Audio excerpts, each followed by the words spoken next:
हरिओम. भगवद्गीताबोध योगदास श्री जय गणेश जोशी यांनी केलेले निरूपण. अध्याय 4. ज्ञानकर्म संन्यास योग. ओम श्री परमात्मने नमः.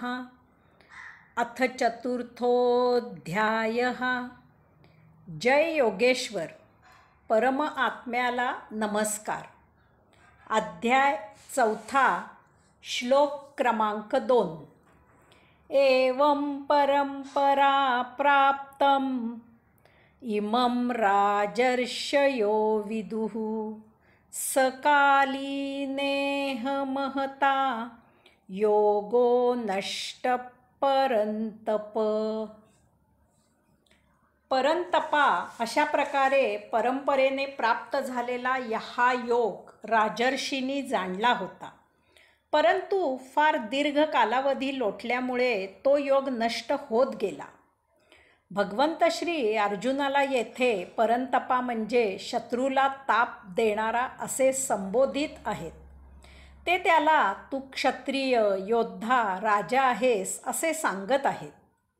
श्लोक क्रमांक 1 मध्ये भगवंत श्रींनी विवस्वान, मनु, इक्ष्वाकू इत्यादी क्षत्रियांचा, योद्ध्यांचा, राजांचा उल्लेख केला आहे.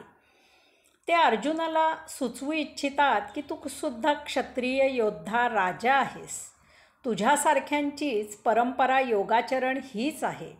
हा कर्मयोग ही तुझ्यासारख्यांची परंपराच आहे. तुलाही ती पाळायची आहे. मी तुला येथे काही नवीन सांगत नाही. तुझे पूर्वज याचे पालन करत आलेले आहेत. त्यांनाही हा योग मी सांगितला होता. तुलाही हा योग मी सांगत आहे, त्याचे पालन कर. भगवंत श्री सांगतात की हा योग राजर्षींनी जाणला होता. राजर्षी असा शब्द वापरला आहे, मोलाचा शब्द आहे. हा समजून घेण्यासारखा शब्द आहे. या शब्दाद्वारे भगवंत श्री अर्जुनाला काही गोष्टी येथे सुचवू इच्छितात. श्लोक क्रमांक 1 मध्ये उल्लेख केलेले हे राजे गृहस्थाश्रमी होते. योगाचरणासाठी वैराग्याची आवश्यकता नाही. संन्यास घेऊन कोठे दूर निघून जायची गरज नाही. संसार करून समाजात राहून अगदी राज्यकारभार सांभाळूनही योग साध्य करता येतो. श्लोक क्रमांक 1 मध्ये उल्लेख केलेल्या राजांनी संसार करून राज्यकारभार सांभाळून योग साध्य केला होता. तेव्हा अर्जुना, तूही हे सहजच करू शकतोस.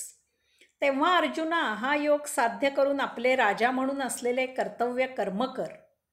राजर्षी याचा अर्थ राज अधिक ऋषी. योगाचरणाने राजे ऋषी झाले आणि सर्वोच्च अशा ब्रह्मपदाला पोहोचले. विश्वामित्र चक्रवर्ती राजा होता, तो योगाचरणाने ऋषी झाला.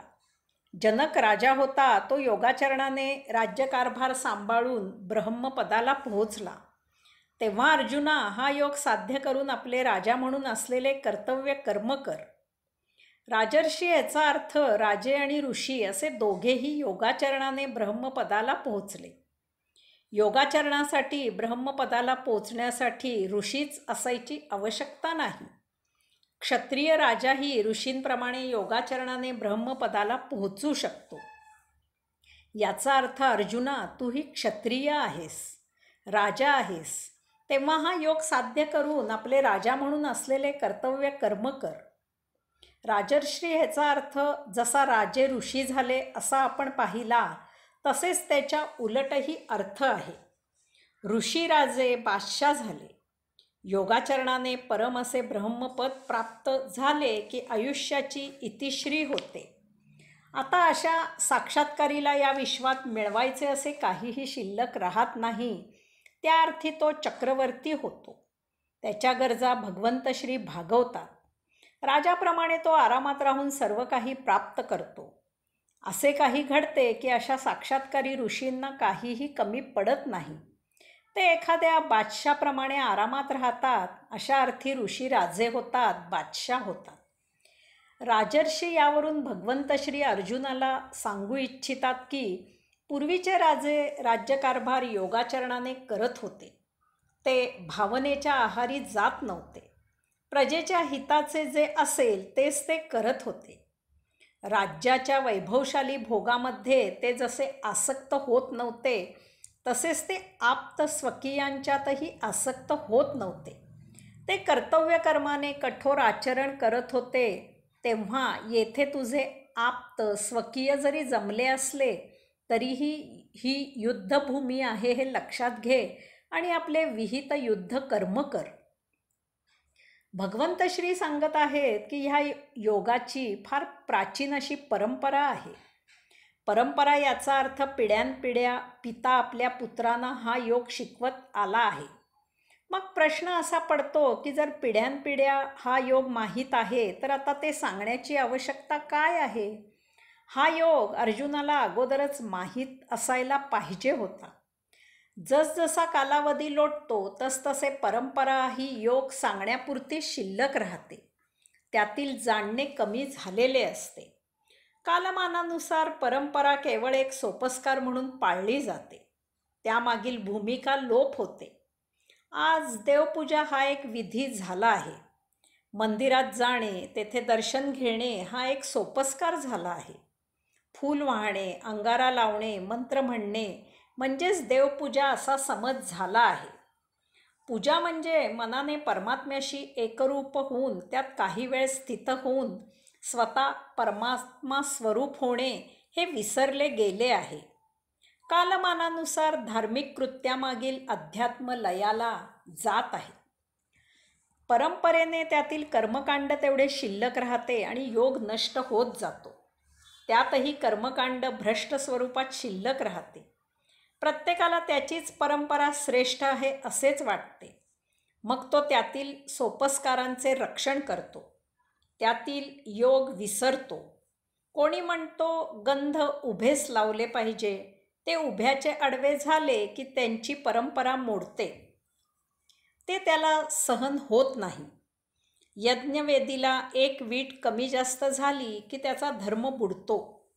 डोक्यावर शेंडी नसली तर तो भ्रष्ट होतो. काचा मारून सकच्छ वस्त्र नेसले तरच त्याचा पूजाविधी योग्य होतो. 10 वर्षात न धुतलेला रेशमी कद त्याला मोठा सोवळा आणि पवित्र वाटतो. या कर्मकांडाच्या जंजाळात विधीमागील भूमिका, तत्व, योग विसरला गेला आहे.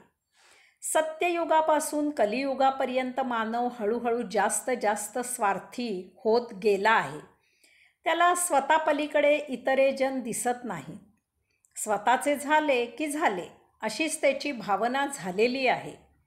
स्वार्थासाठी तो नीतिमूल्ये गुंडाळून ठेवतो. एवढेच कशाला, या कलियुगात प्रत्यक्ष परमात्म्यालाच गुंडाळून ठेवायला निघाले आहेत. तेथे योग आणि धर्म कोण सांभाळतो? यासाठीच भगवंत श्रींना योग पुन्हा सांगायला येथे यावे लागते. एकाने जर काही सत्य जाणले असेल आणि तो जेव्हा ते दुसऱ्याला सांगतो तेव्हा ते पूर्णपणे जसेच्या तसे व्यक्त होऊ शकत नाही. दुसऱ्याकडून ते जेव्हा तिसऱ्याला आणि तिसऱ्याकडून असा प्रवास करत ते जेव्हा 100व्यांपर्यंत पोहोचते तेव्हा ते मूळ सत्य विपर्यस्त होऊन गेलेले असते. हा परंपरेचा दोष आहे. मूळ तत्व, योग पिढ्यानपिढ्या जाणला जाणे होत नाही. यास्तव भगवंत श्री येथे अर्जुनाला सांगत आहेत की परंपरेने प्राप्त झालेला हा योग राजर्षींनी जाणला होता. परंतु फार दीर्घ कालावधी लोटल्यामुळे तो योग नष्ट होत गेला. नष्ट होत गेला म्हणजे पूर्णपणे लयाला गेला असे नव्हे, तर तो भ्रष्ट होत गेला. त्याची नक्कल शिल्लक राहिली. अस्सल धुसर होत गेले. म्हणून मधून येथे येऊन हा योग मला शिकवावा लागतो. वेद, उपनिषदे, भगवद्गीता इत्यादी योग सांगणाऱ्या ग्रंथांवर हजारो जणांनी आत्तापर्यंत टिपण केलेले आहे. हजारो जण आता टिपण करत आहेत. पुढेही हजारो जण टिपण करत राहतील. अशा कथनाची, लिखाणाची आवश्यकता आहे.